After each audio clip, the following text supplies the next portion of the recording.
Hello beautiful humans of the internet, my name is Muhammad Uthman, or just MO for brevity, and welcome to my channel where I just rant about science, philosophy, anime and everything between them, but of course with style.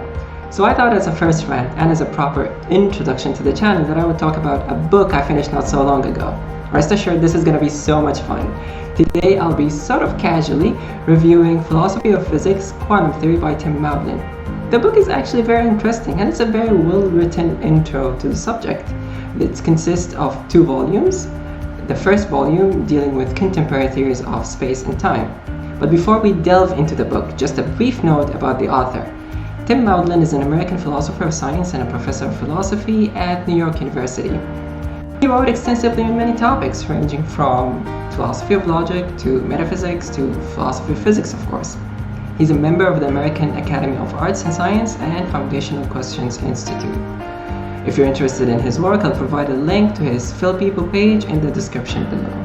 Now to the actual book. The book consists of a total of 7 chapters. The first 3 familiarize the reader with the actual theory, and the next 3 examines alternative proposals to classical quantum mechanics.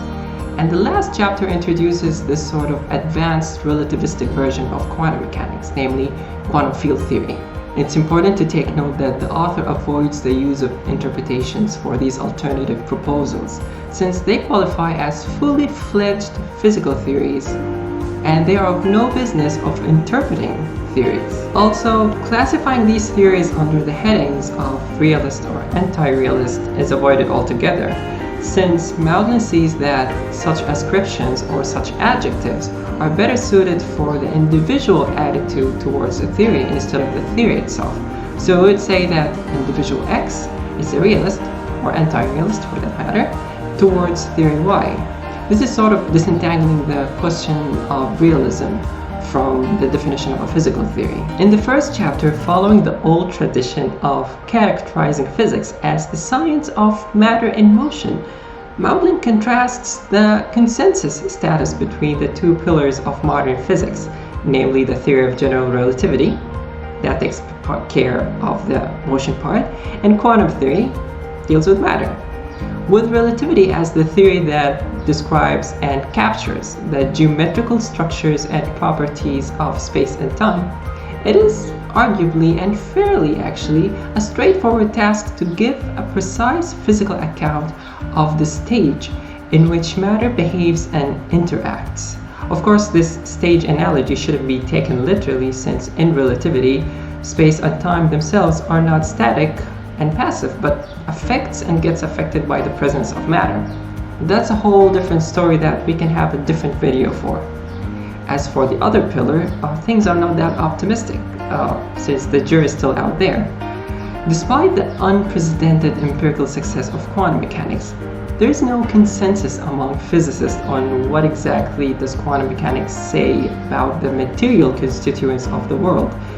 And what is presented in textbooks and practical applications is rather a melange of mathematical techniques, an effective recipe for calculating predictions. And when students, after learning all these mathematical tricks, ask what does quantum mechanics say about the world, they are met with the disappointing response of just shut up and calculate.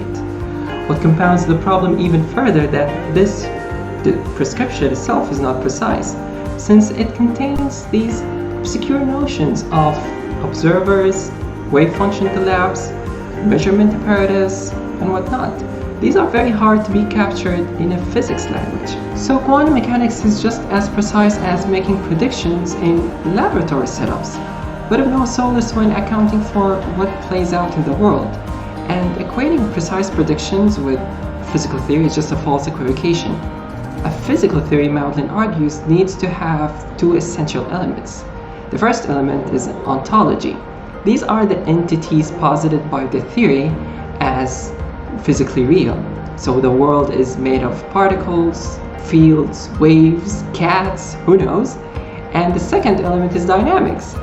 These are the laws, whether these laws are deterministic or probabilistic, that governs the time evolution of these entities.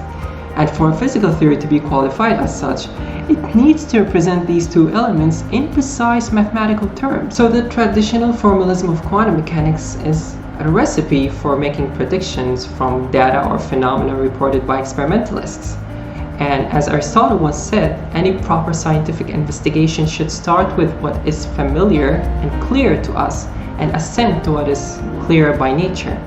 And the rest of the chapter, or the majority of the chapter, showcases 8 experiments progressing in elaboration. Each of these experiments reveals a particular feature of quantum mechanics: the wave-particle duality, the interference and superposition, and of course the entanglement and decoherence.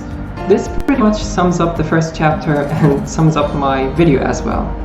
The next chapter deals with the mathematical preliminaries of quantum mechanics. I'll try to tackle that in the next video. So if you like this video, make sure to click on the like button, and if you feel generous enough, why not consider subscribing, and don't forget to click on the notification bell to get that bing every time I upload a new video. I'll try to make these on a regular basis, finger crossed. Let's see how that will unfold in the future. And as always, stay well, stay awesome, and of course, stay curious.